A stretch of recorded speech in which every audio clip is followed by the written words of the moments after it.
If you've been seeing Composer AI pop up in trading circles and wondering if it's legit or just hype, this video breaks it all down.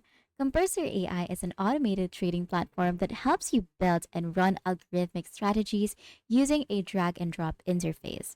No coding required. That's the first big plus. Accessibility. You choose from pre built strategies or customize your own using logic blocks. Things like buy this ETF when volatility drops or sell when RSI hits 70. It's like Lego for traders. Backtesting is built in. You can tweak strategies based on historical performance. It connects to your brokerage account, usually through Alpaca, and handles the trades automatically. But here's the catch. Composer AI works best for ETFs and long term strategies. If you're expecting scalping or crypto level gains, you'll probably be disappointed. Also, fees are low, but returns depend entirely on your strategy. It's not magic, it's a tool.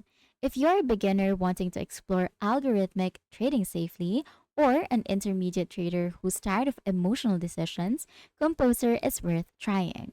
But if you want total control or trade multiple asset types, it might feel too limited.